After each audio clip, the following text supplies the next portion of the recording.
Thymus ग्रंथि। Thymus ग्रंथि कहाँ पाई जाती है बच्चों? थाइमस ग्रंथि कहाँ पाई जाती है? तो थाइमस ग्रंथि यह हृदय के ऊपरी स्थित होती है। कहाँ है ये चित्र जो आप अभी देख रहे हैं? ये हृदय का चित्र, और यहाँ यहाँ ये हृदय में थाइमस ग्रंथि कहाँ पे पाया जाता है? आइए हम आप लोगों को दिखाने की कोशिश कर रहे हैं। तो ये हृदय है ना, उसका क्या प्रतिरक्षा यानी रक्षा करने में क्या करती है? वो सहायता करती है। जैसे कि कभी कभी होता है कोई बीमारी उत्पन्न हो जाता है, उसको रोकाव करती है। यही तो काम है ना प्रतिरक्षा तंत्र में, यानी कि सहायता करना। हेलो बच्चों, नमस्कार। कैसे हैं आप सभी? आई होप कि आप लोग अच्छे होंगे, स्वस्थ होंगे, मस्त होंगे। तो मैं रंजना यादव आप लोग को स्वागत करती हूँ आपके अपने यूट्यूब चैनल टॉपर्स क्लासेस में।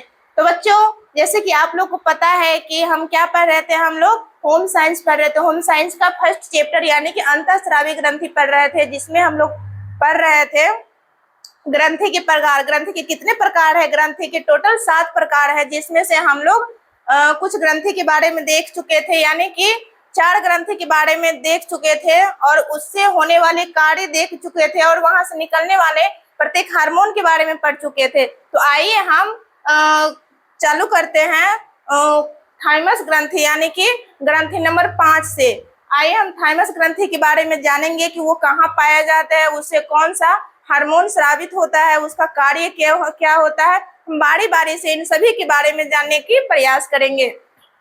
तो क्या है बच्चों यहाँ पे थाइमस ग्रंथि? क्या कौन सा ग्रंथि है? 5वां थाइमस ग्रंथि। थाइमस ग्रंथि कहाँ पाई जाती है बच्चों? थाइमस ग्रंथि कहाँ पाई जाती है? तो थाइमस ग्रंथि यह हृदय के ऊपरी स्थित होती है। कहाँ है? जो आपके हृदय है ना, उसके माने कि ऊपरी साइड पाया जाता है। जैसे कि यहाँ पे आप लोग चित्र में देख सकते हैं। ये क्या है? ये चित्र क्या दिखा रहा है? ये आपके हृदय का चित्र है। क्या है ये चित्र जो आप अभी देख रहे हैं? ये हृदय का चित्र, और यहाँ ये हृदय में थाइमस ग्रंथि कहाँ पे पाया जाता है? आइए हम आप लोगों को दिखाने की कोशिश कर रहे हैं। तो ये जो दिख रहा है ना, ये क्या है? यही है थाइमस ग्रंथि, जो आपके दोनों सीने के बीच जो हड्डी होती है ना, वहां पे पाई जाती है। जैसे कि आप लोग इस चित्र में देख सकते हैं, यही है थाइमस ग्रंथि। ये क्या है बच्चों? तो यही थाइमस ग्रंथि है जो आपके सीने के बीच में पाया जाता है। ठीक है बच्चों, समझ में आया ना? ठीक है, तो आइए जानते हैं कि यहाँ से स्रावित होने वाले कौन कौन हार्मोन है। क्या है? यानी कि आपके थाइमस ग्रंथि से जो स्रावित हो रहे हैं, यानी कि जो बहाव हो रहे हैं, वहां से कौन कौन से हार्मोन स्रावित हो रहे हैं, आइए हम बारी बारी से जानने की प्रयास कर रहे हैं। तो कौन सा हार्मोन वहां से स्रावित होते हैं बच्चों? आइए हम देखते हैं। तो वो क्या है? थाइमोसिन। कौन सा हार्मोन वहां से स्रावित होते हैं? थाइमोसिन। तो यह हार्मोन शरीर में टी लिम्फोसाइट्स का निर्माण करता है। किसका निर्माण करता है बच्चों? ये हार्मोन किसका निर्माण करता है? तो ये करता है टी लिम्फोसाइट्स। किसका निर्माण करता है बच्चों? टी लिम्फोसाइट्स इसका निर्माण करता है, जो प्रतिरक्षा तंत्र में सहायता करती है। क्या है? जो आपके हृदय है ना, उसका क्या प्रतिरक्षा यानी रक्षा करने में क्या करती है? वो सहायता करती है। जैसे कि कभी कभी होता है कोई बीमारी उत्पन्न हो जाता है, उसको रोकाव करती है। यही तो काम है ना प्रतिरक्षा तंत्र में, यानी कि सहायता करना। वहां पे कोई भी बीमारी उत्पन्न नहीं होने देता है, जैसे कि कीड़े मकोड़े कुछ भी, यानी कि वहां पे एकदम स्वस्थ रखता है। ये किसका कार्य है? यही थाइमोसिन हार्मोन का कार्य है बच्चों। ठीक है, तो आइए हम नेक्स्ट देखते हैं। इस ग्रंथि में लिम्फोसाइट का प्रशिक्षण विद्यालय भी कहा जाता है। क्या कहा जाता है इस ग्रंथि का? टी लिम्फोसाइट का प्रशिक्षण विद्यालय भी कहा जाता है। क्या कहा जाता है? प्रशिक्षण विद्यालय भी कहा जाता है।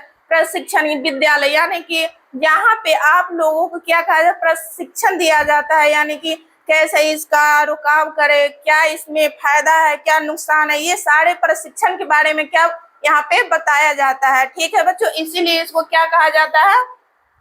प्रशिक्षण विद्यालय भी कहा जाता है। ठीक है बच्चों, तो आइए हम नेक्स्ट आगे देखते हैं। नेक्स्ट पॉइंट क्या कह रहा है?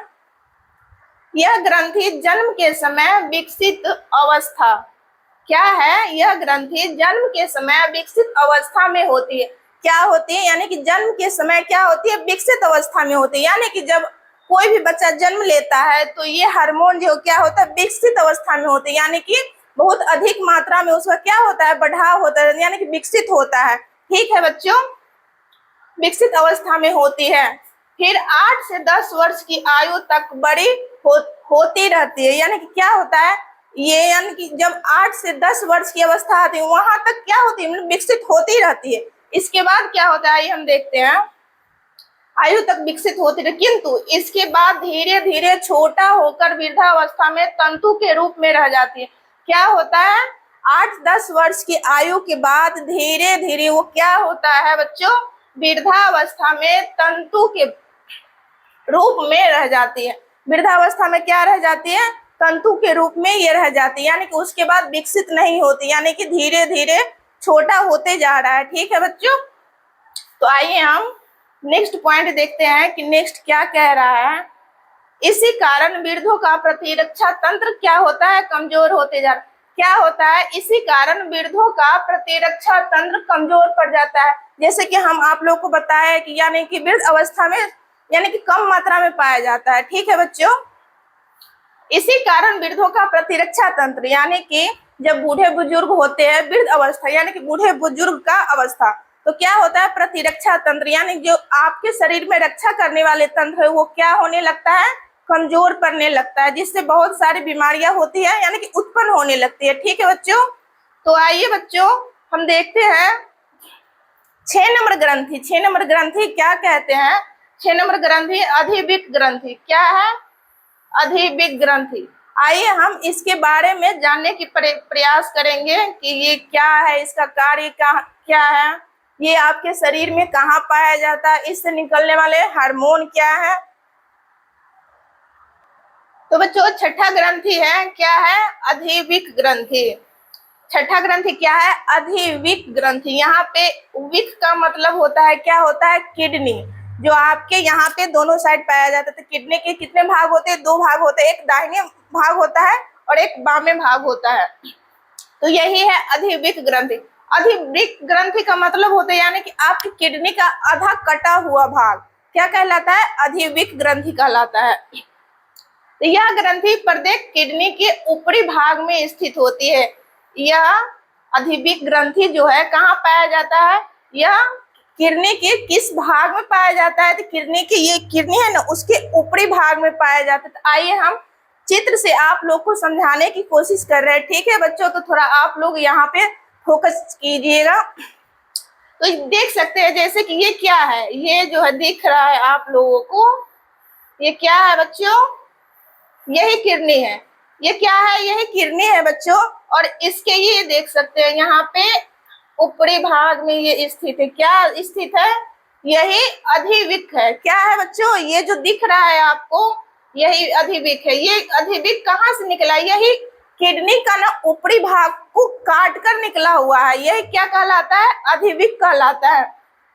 अब इसकी संख्या की बात करेंगे कि अधिविक की संख्या कितनी होती है ना बच्चों, यहाँ से आपके सवाल ऑब्जेक्टिव भी बन सकते हैं कि अधिविक की संख्या कितनी होती है। तो अधिविक की 2 संख्या होती है, जैसे कि आप लोग चित्र में देख सकते हैं, पहला ये हो गया और दूसरा ये हो गया। तो आइए अब इसकी संख्या के बारे में तो हम लोग जान चुके हैं कि इसकी संख्या कितनी होती है, 2 होती है।